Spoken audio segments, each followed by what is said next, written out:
How to divide decimals. First, look if the divisor is a whole number.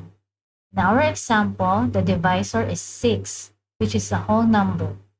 If it is a whole number, then simply copy the decimal point of the dividend straight up to the quotient.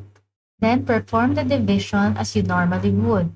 0 divided by 6 is 0. 0 times 6 is 0. Bring down 7. 7 divided by 6 is 1. 1 times 6 is 6. 7 minus 6, 1.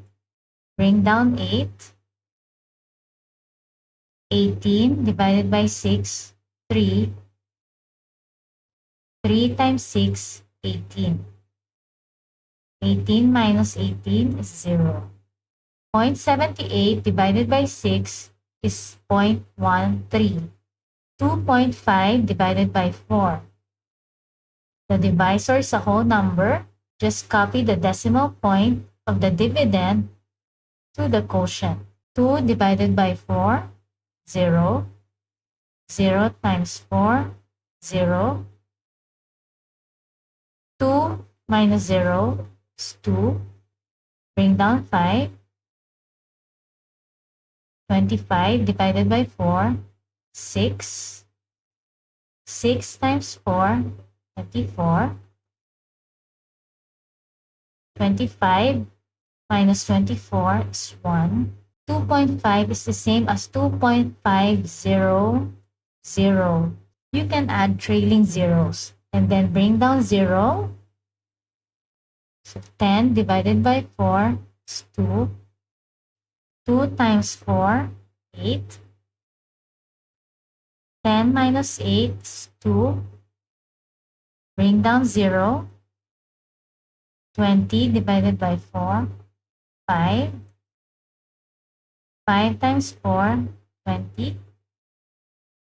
20 minus 20 is 0.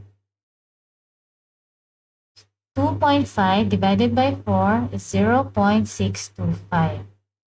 For our next example, the divisor is 0.5, which is a decimal number. So the first step is to make the divisor a whole number by moving the decimal point to the right. We moved it one place to the right, so it is now 5, which is a whole number. Because we moved the decimal point in the divisor, we also need to move the decimal point in the dividend by one place to the right. After that, copy the decimal point to the quotient. 0 divided by 5 is 0. 2 divided by 5 is 0. 25 divided by 5 is 5. 5 times 5, 25. 25 minus 25 is 0. You can omit the zeros on the left of the decimal point or just leave 1 0. So the answer is 0.5 or 0.5. 1.875 divided by 0.15. The divisor is a decimal number. You need to move the decimal point to the right until it becomes a whole number. 1, 2. So it is now 15, which is a whole number. Because we moved the decimal point in the divisor by 2 places, we also need to move the decimal point in the dividend by 2 places. 1, 2. Then copy the decimal point to the quotient. 1 divided by 15, 0.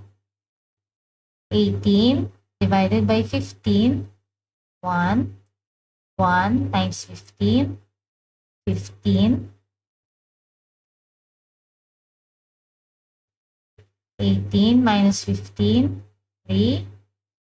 Bring down 7. 37 divided by 15, 2. 2 times 15, 30. 37 minus 30, 7. Bring down 5. 75 divided by 15, 5.